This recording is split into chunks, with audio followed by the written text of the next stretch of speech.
The two types of videos I love making are the videos every Monday where I'm slowly moving through the Bhagavad Gita to help you guys out if you're a beginner. I love going through that text. The second type of video I love making are when you guys ask questions, and that's what today's video is going to be about. You'll see it here, and I'll see it on the trusty iPhone 8, right there. So would you say truth is the truth in all its forms, or only when we get the whole picture? Seeing hand from different angles separately is all truth, versus being able to see the hand from all angles at once is the only truth. Would like to hear your thoughts. Thank you. From what I'm understanding from that question, it sounds like they're saying, once you've realized truth, once you've seen the truth, do you have a different experience to the regular person? The person in ignorance, as they say in traditional teachings. I really don't like this word ignorance, because in English it translates to stupid. But ignorance just means you're not seeing reality correctly. But you know what the difference is between, let's call them the enlightened and the unenlightened. What does the unenlightened person see? They see a world of separation, a world that appears separate. And because it appears separate, they naturally think it's separate. It appears separate, so I think it's separate and I feel separate. I feel cut off. Because it appears separate, I think it's separate, now I feel separate. That creates feelings of separation, fear, and attachment. Fear because the other can hurt me. They're separate from me. I'm separate from them. All this comes down to attachment. When you feel separate, you start attaching to this reality for your source of happiness. Of course I need happiness from the world. I'm separate from it. So you attach to people and experiences. Attachment breeds anger if it's taken away from you, or the feeling of fear when you think this thing that I'm attached to eventually is going to leave me. Especially people, through their own choice or death. That gives you a sense of fear. If they leave you through their own choice, that will develop anger. Or you develop anger if you want a person or experience and you don't get it. See all these negative traits that they're trying to make us get rid of in spirituality and religion, all comes down to the thoughts and feelings of separation, which breed attachment, desire, anger, fear, greed, all those negative qualities. So that's what the average person, unenlightened person, experiences. The world appears separate. I think it's separate. That's the thoughts in the intellect and feelings in the body. Quite natural. It appears separate. What does the enlightened experience? Exactly the same at the level of appearance. Still appears separate, but there's a big difference. The enlightened know 100%, yes, it appears separate, but it's not really separate. They also don't have the feeling of separation. And that, to the average person, might think, is that it? So what you're saying is the enlightened and myself as the unenlightened see the same world? Yes. But their whole perspective has shifted. Have you ever had that experience where you meet someone and they appear great? You look at them and you think, this person's so great. Every interaction is so great. You just view them as a walking saint, some people. Then you get some knowledge. This person has a dodgy past. Or currently, they're doing a lot of dodgy stuff that you find terrible, evil. But on the surface, they appear great and friendly and positive, whatever they are. When you find out this new knowledge about that person, they look exactly the same as you did when you thought they were so great. But now you've got a different opinion of them. You don't see them in the same light. You think, oh my gosh, this person I thought was so great is evil, or they're doing evil acts. Same person, but your perspective has shifted. In a similar way, the enlightened still experience the appearance of separation, but the key difference is they know 100% conviction it's not really separate. And that feeling of separation, which breeds fear, attachment, desire, anger, goes. It's replaced with love. The enlightened feel one with all reality. It's the one appearing separate, and the enlightened celebrate that difference. It's like that greeting, namaste. You must have heard it if you're into spirituality. Basically, that translates into the divinity in me acknowledges the divinity in you.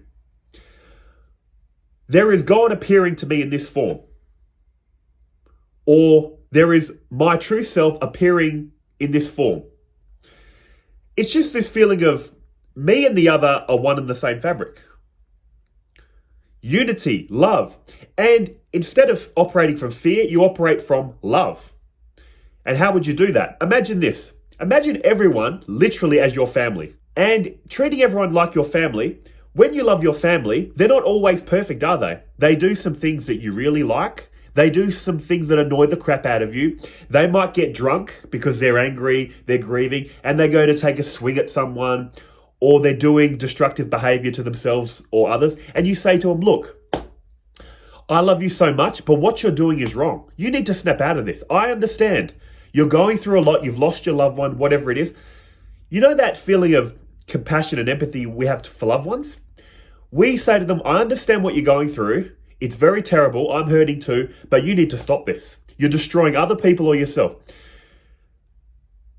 And that's what I'm saying. When you operate from the root of love, when you realize the fabric of you and everyone is one and the same fabric, that's how you treat strangers. You see them as yourself. You stop them if they're doing the wrong thing, if it's in your capabilities. You stop them hurting themselves and others because they're only hurting themselves or another version of you. However you want to look at this. You go around this reality as a well-wisher to all. You can even pray for your enemies. You might be thinking, why pray for my enemies? Because your enemies are only your enemies because they have a lot of anger, hatred in their heart. When you have a lot of love, patience, compassion, you have no enemies. How do you view evil people? You view evil people as, again, like family members that are just deluded with anger or grief. And they're going about things the wrong way. So you avoid them. Some family members, they're going through a lot. They tell you, just stay away from me. I need time alone. Don't contact me for a week. I've personally had this happen. They've said, just stay away. I don't want to talk to you or anyone. And you say, love you so much. Okay. Stay away from the angry people. Stop the bad people. See, and love the people that appreciate the love. That's another thing. You need to spread love, kindness, patience, compassion to everyone. But some people take it for granted. Some people are entitled. And that's just them. That's just their life. That's just them. That's just their way of thinking in this moment. So if you realize people aren't appreciative or taking advantage of me, you don't even have to hate them or judge them. You just think that's their karma, that's their mindset at this moment in time. Let's withdraw that attention and put it into people that are grateful, happy, that need help. See how you can live exactly as you're living now, avoid bad people, stop bad people, help people that appreciate it, but still not think, those people are evil, I hate them, those people are ungrateful. See how you can do everything you're doing, but with the mindset of compassion. Compassion comes from wisdom. And wisdom comes from realizing your true self, that the fabric of you and all reality is one and the same fabric.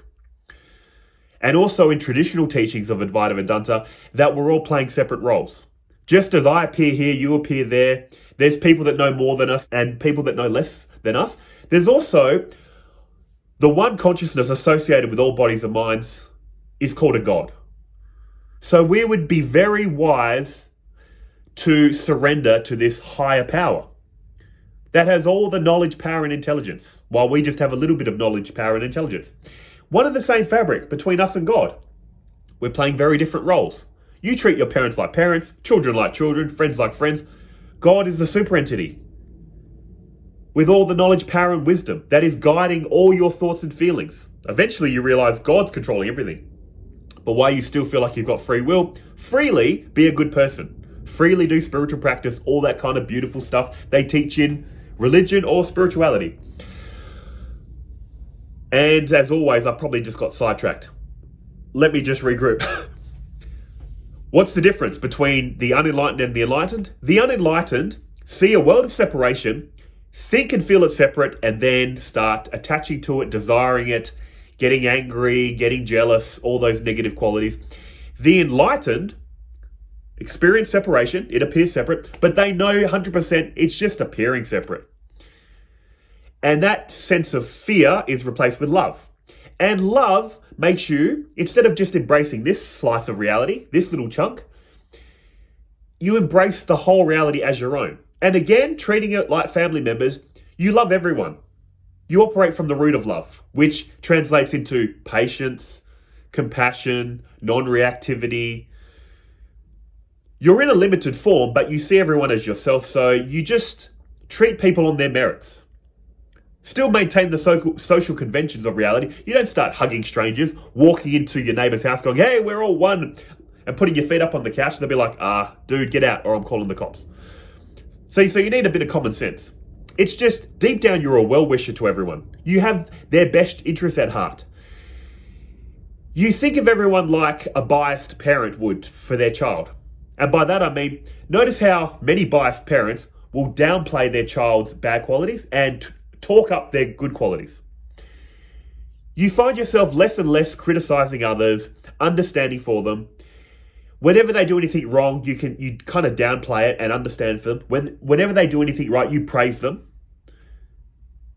Again, you become like a parent to children that you're very biased towards. You just got that feeling of love, patience, compassion, because you know what? You realize it's just me appearing in another form, or this is God's world. If you're very devotional, this is God appearing in all these forms. Or this is God's creation. These are God's children. So help, serve, protect God's children. Stop God's children when they're being a little bit of a brat or a little bit entitled. Teach them a lesson in a loving way.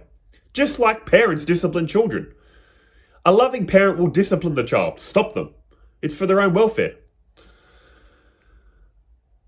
And here's what I want to say. Here's where so many people turn non-duality into solipsism. That's why I'm very critical of solipsism. And remember, by the way, if you've seen some of my past solipsistic videos, we're speaking philosophy. I'm never attacking the person, I'm attacking the belief system. So when people come at me, why are you attacking Leo Gura? Or they're very upset. This is the problem in this day and age. Everyone's in an echo chamber of their own thinking, just being fed what they believe and don't want to hear the other side. We're debating. I would be happy to have a one-on-one conversation with Leo Gura, but I'm a nobody. He's 1.1 million subscribers. We're just speaking ideas. This isn't life and death, and people are dying over their ideas. If I can mention someone that's been in the news lately, Charlie Kirk. Oh my gosh.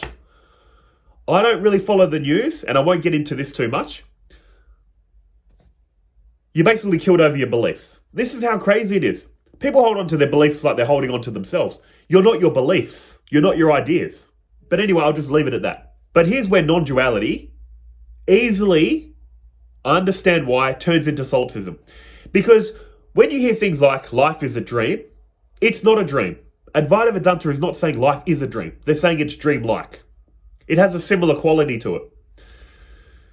When you hear life is a dream, what is your instinctive thought? Solipsistic thoughts, isn't it? Oh, these are just dream characters. They're imagined. How do I know they're conscious? How do I know I'm not dreaming this up? And when I wake up, this was all made up in my mind. First of all, you can't prove that. You can't prove you're a bigger entity dreaming this up. Where's the proof? But one thing you can prove, as non-duality is saying, you can prove to yourself that your essential nature, essence, is pure consciousness. Pure consciousness is the very fabric that this reality is made from. How would you prove this? Look for yourself.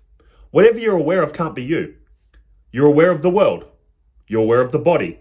You're aware of your thoughts and feelings.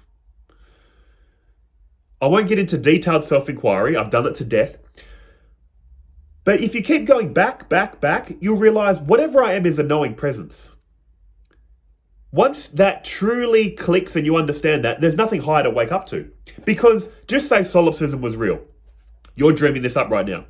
You could wake up in a bigger bed and think, oh my gosh, I thought my name was Simon, making YouTube videos about non-duality. That bigger entity, let's call him Jack. Jack wakes up in Africa. Imagine if my true self was an African gentleman called Jack, in Africa. He wakes up and goes, I thought I was this Caucasian dude that waves his hands around a lot and talks about non-duality. Oh my gosh, what a nightmare.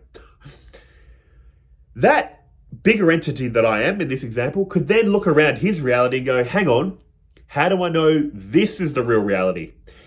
And then, as soon as he says that, he vanishes, and the true self of Africa Jack is Sally, a woman in France, who dreamt she was African Jack, who dreamt he was Simon in Australia.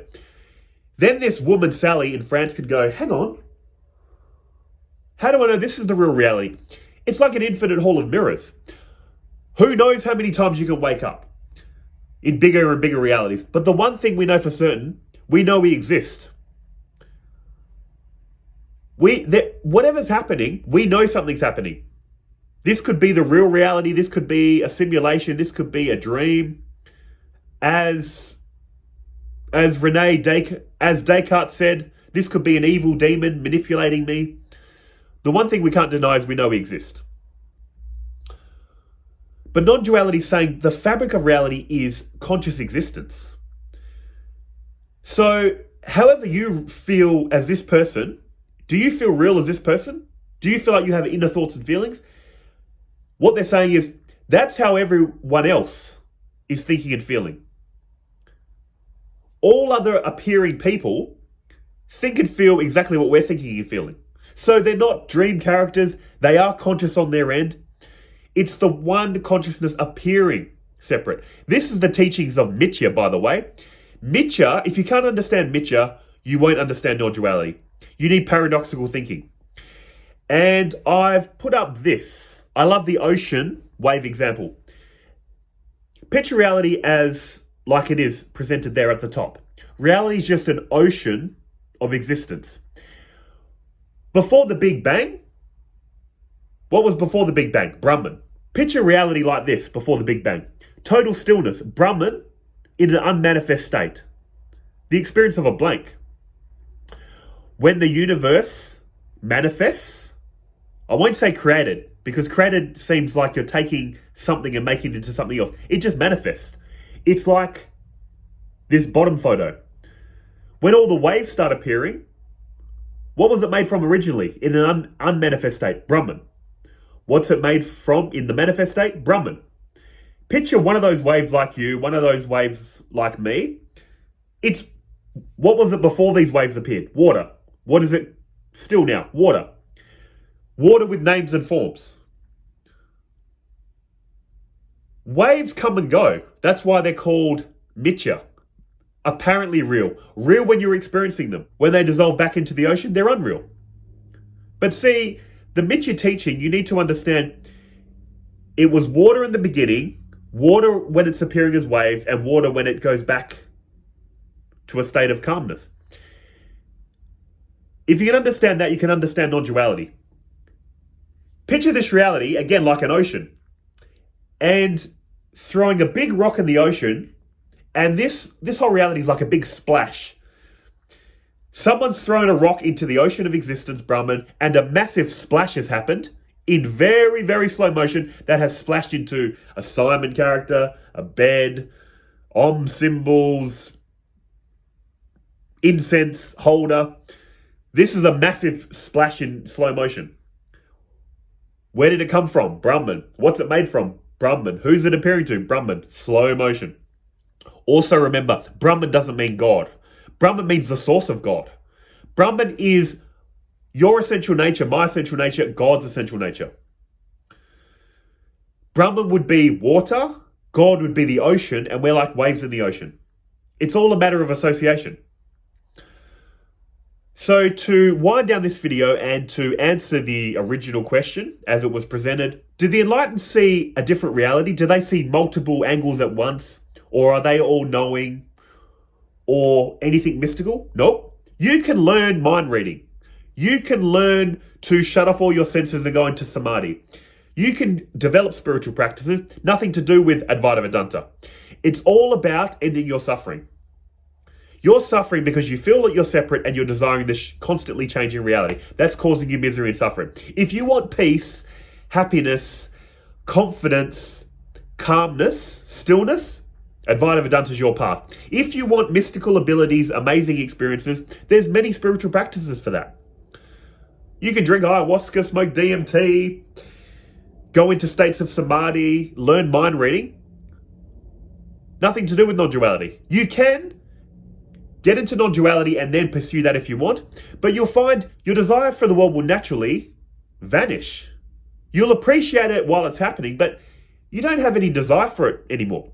You transact with the world. You need food, shelter, water, entertainment, knowledge. If you've got a family, you take care of the family, but you don't need to go, I need these big experiences. I need some mystical experience. Why? You can if you want, but there's no urge to do it anymore. Whereas when you don't see this reality through a non-dual lens, you really think, oh, enlightenment, awakening is mystical experiences.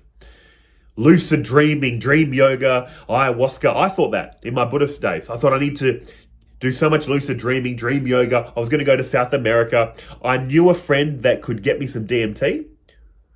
It never actually eventuated, but I thought I had to experience something. But what you come to realize is it's what Advaita Vedanta is pointing at is very plain and obvious, but life-changing. The fabric of you and reality is one and the same fabric. And that will, understanding that and assimilating that into your very being totally changes your reality. You're not in a state of fear, desire, anger. You're just relaxed, confident, playful, happy, non-reactive. You can take criticism. You can laugh it off.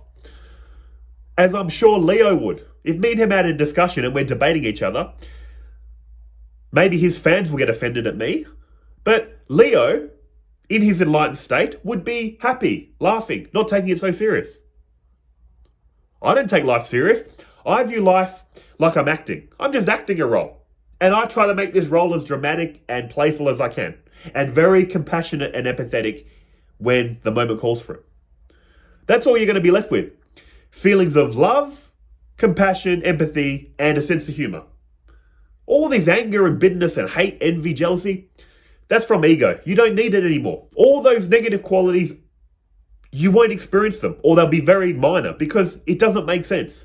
All those feelings and thoughts come from the feeling of separation, or the thoughts of separation. Once you clearly see it's not separate and don't feel separation, how can you get angry, jealous, resentful, bitter? You can't. You're only going to be compassionate, empathetic, or lighthearted sense of humor.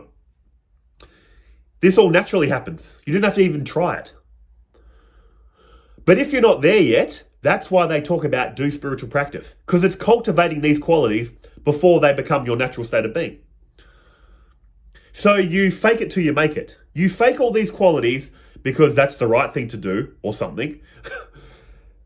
Then once everything clicks and it all makes sense to you, you naturally continue those qualities, not because you're faking it, because it's common sense. Have a sense of humor, have a laugh, be loving and compassionate. Why get all angry, bitter and resentful? It doesn't make sense anymore. Reality's not separate. Oh, I'm out of breath. But basically, again, to end this video, the enlightened don't see anything special or different than us regular people. They experience reality exactly as us. All they realize is what Sri Ramakrishna said. He summed up spirituality beautifully. Brahman is real, the world is an appearance. Brahman is real, the world is an appearance, but what is it made from? Brahman. This very fabric is Brahman that is being molded, shaped, and put together with Brahman, in Brahman, and appearing to Brahman. So, is reality real? Yes. Everything you're experiencing is real because it's made of reality. But is every object ultimately real? No, because every object has a dependent existence. Every object was something in the past, is currently what it is now, and will be something in the future. Just like the waves. No wave, no wave again. People and experience come and go like waves, but what are they made from? Reality. That's again why treat reality as real, because it's made of reality. But don't attach to changing forms. Thinking objects exist independently is the mistake. And putting all your happiness in a changing object.